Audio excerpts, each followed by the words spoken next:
You're going one-on-one, mano-y-mano. What do you do? My name's Greg. You're watching How to Play Paintball. All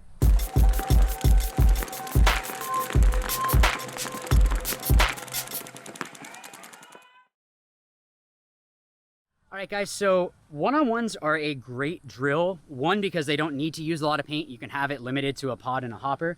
You could have it set where, you're only using a certain amount of paint. Maybe you have a time limit. There's a whole bunch of options that you can have where you're keeping it down the amount of paint that you use, using half field instead of full field, whatever it is that you choose. You're still going to be able to get the benefits of a one-on-one, even if you're only using half the field rather than the full field.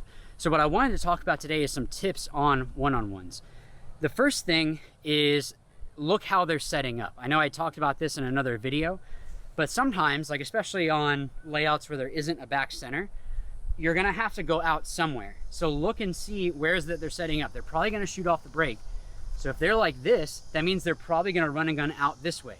So use that to your advantage. Now, you could set up and trick someone, which I've done this before, where I set up like this, and I pull up, but then I run this way, which is not the way that you're supposed to do it, but it's something that hopefully can trick the other player at least a little bit to maybe make them flinch, maybe make them second guess what they were gonna be doing. The other thing with one-on-ones is this is when you want to cut the field in half.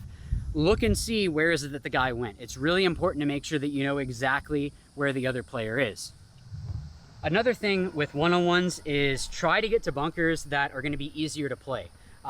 It's not always the best idea to go to a big brick, just because those bricks and those bigger wings can be harder to play because you can't watch both sides and react as quickly. I'm not saying never go there, because you can use those to your advantage.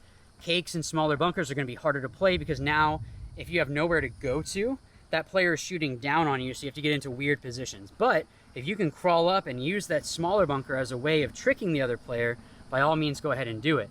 With one-on-ones, they're really good with helping you with field awareness. How is it that I can get up the field without the other guy knowing exactly where I'm at? So let's say that you did lose the player.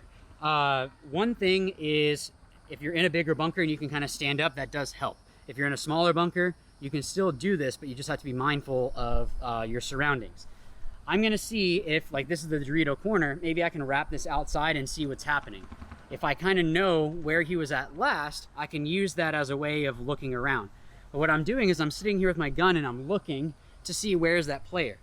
The reason why I'm not gonna be out of my bunker is that, let's say that they start shooting at me, I can drop into this bunker a lot quicker and be able to get out of the way of the paint, and then I know exactly where they're at. Let's say that on this field, the snake is blocked out. So they went down the snake and they now hopped onto my side of the field. And now I can go over here and I'm still protected and I'm still able to block that player out to make sure that now I can start engaging with that player. The other thing is using the field to your advantage. This goes back into that field awareness like I just talked about. If I see that there's big stuff in the middle, or even like a Dorito like this, there's a chance that I'm gonna be able to get into this next Dorito without him even realizing that I'm there. So maybe I can put that player in,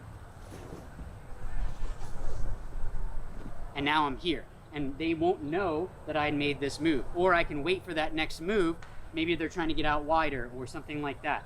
I want to use the field to my advantage so that way, as I'm moving up and getting closer, I can cut off one side of the field, because I don't want it to be that they can move back and forth. I want to try to pinch them into one side so that way it's easier for me to figure out, it makes sense for him to go from here to there. Like if I'm looking at this field and that player's in the Dorito, I know it's going to make the most sense for them to either come here or there. So if I lose them and I'm on the snake side or in the center or whatever, there's a good chance that they moved up to one of these bunkers or came up to this can. If that's the case, then I can make adjustments from there. Ultimately, try to do one-on-ones with people that are better than you.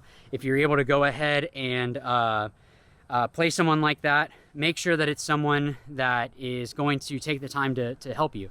So even if I'm playing someone at a lower division, I can still learn. I still get shot. There's things that maybe I'm trying that I get shot with. Well, now I can use that the next time for a tournament.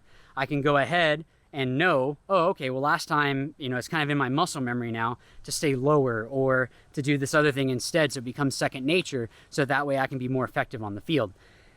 The biggest thing that you're going to take away with a one-on-one is that field awareness, and it's super important on the field because you don't want it to be that you get caught because you don't know where everyone's at or don't know how to move up the field using the other bunkers to your advantage. Some people like to just run down the field, but everyone sees that move. Well, great, now you got up to the 50, but you can't do anything because you have 2 guns on you now because everyone saw that move. What if you're able to get up there without people seeing you, come up and shoot 2 bodies, and now you have 2 guns on you? Well, you're still up bodies now because you just eliminated those other 2 players. You see how you're more effective if you can kind of sneakily get up there. If you learn how to use the bunkers to your advantage, then you're going to be able to be more effective on the field for your teammates. And ultimately, it's fun shooting people. So you're going to be able to shoot more people when you go ahead and do that. So another huge thank you to my Patreon. Thank you so much for your support. If you want to become a part of Patreon, it's patreon.com/howtoplaypaintball. There's different levels for every budget. I understand times are tough. So my Patreon, I do make private videos for, so if they have questions, I go ahead and answer those. But if you do have something that you'd like help with, go ahead and put it down in the comments down below. And please like and subscribe if you haven't already. But as always, remember, watch, learn, win. Thanks.